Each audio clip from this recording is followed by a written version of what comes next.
Welcome, Scorpio, to the 12th House Tarot reading. If this is your first time here, welcome. We do a past, present, and future spread with clarifiers for each.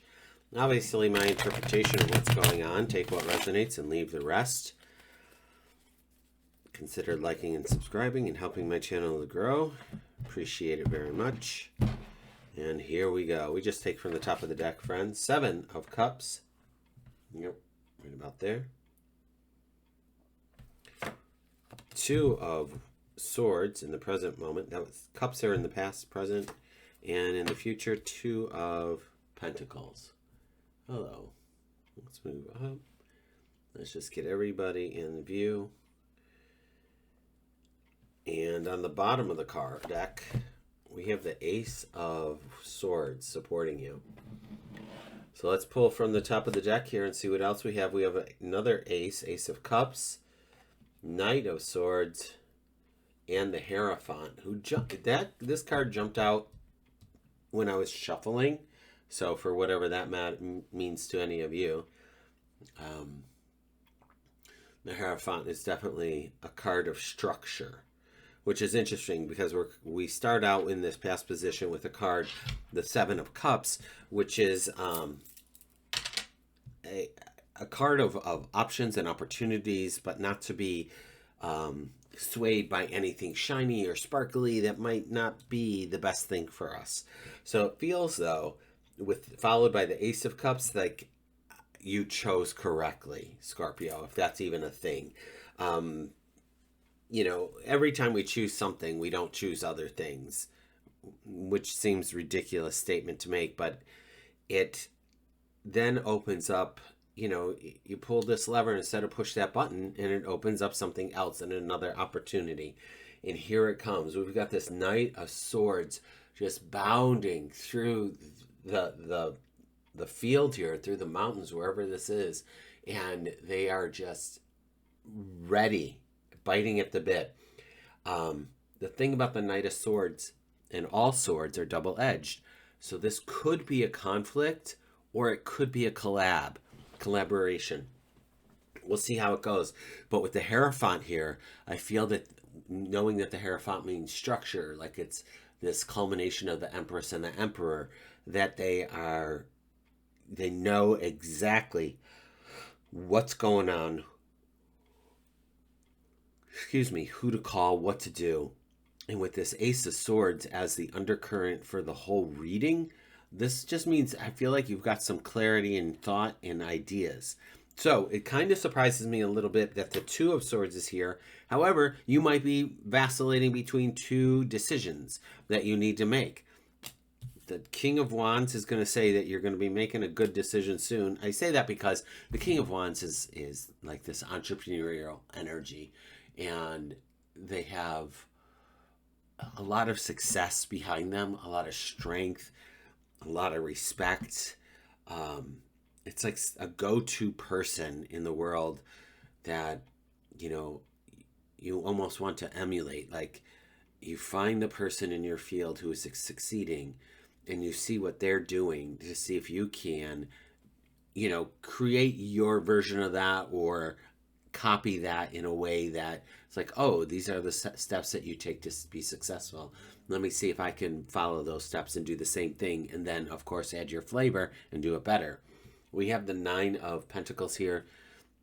Okay, and then the Devil. So for me, what's showing up for you, Scorpio, would be that there is some big decisions and movement happening prior to this week coming up that you were part of. Now, let's keep in mind, this is just energy and it's all fluid. So it's not 1 week by next week by the next week. It shows an energy. And these energies here in the middle column or row can be things that may start to appear, have started to appear, will appear later. It depends on how fast things move. So what's happening here is I see that a decision needs to be made. You have the universe behind you in making this decision. The character in this 2 of Swords is blindfolded. Therefore, there's intuition that is happening. Water, to me, also represents intuition. It also represents emotion and love. Like with this Ace of Cups. Is this a new love coming in? I wasn't getting love, but Scorpio, only you can answer that for me. The Nine of Pentacles says to me that there's an ease and grace in this week because of this King of Wands helping you out in some way, shape, or form. Now, this King of Wands could be just something internal for you that you're tapping into. Maybe you have a fire sign in one of your other houses. Maybe you're an Aries, Leo, Sagittarius, Moon, or something, right? So just consider that, Scorpio. And when the devil comes up, this could be A, Capricorn. B, it could just be another life point. We have two people here. Twos mean a decision is being made. So this row is flanked by two twos, if you will. So just something to consider. In the future position, again, you have a Two of Pentacles, but it's followed by the star. Here's the counterpart, Queen of Wands.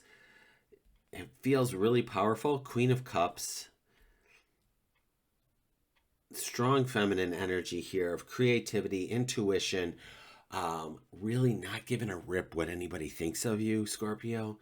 And I feel that whatever this decision is because it's kind of something else is coming up with this other Two of Pentacles, that there's going to have to be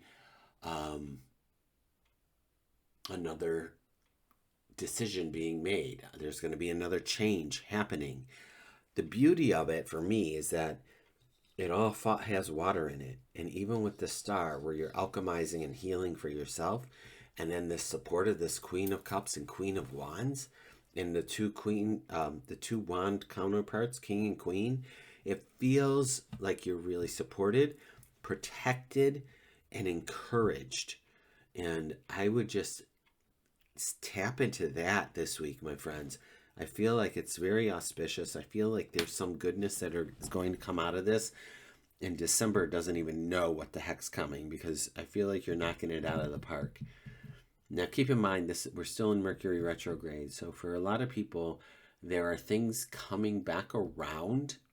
And maybe that's what the devil indicates for you. I don't know. I'm just adding my 2 cents to it, right? But when things come back around, I call that a do-over. So it's your opportunity to respond differently versus reacting the way you would in the past. To allow, again, for that new path to open up, whatever it is that you want to be doing. Make sure that if you want to change in your life, you're going to have to change the way you respond to things. If you're somebody who sits around and waits for the world to happen, I'm going to encourage you to flip the script and you take the bull by the horns and you make it happen. Because otherwise, you can be a barnacle on the whale and go wherever the whale goes and have zero say in how your life unfolds, or you can create the life that you want. So, be the whale or be the barnacle. It's the oddest analogy I've ever come up with. All right, Scorpio, you know what I mean. I love it. I wish you the best this week, and I will see you in December. Take care.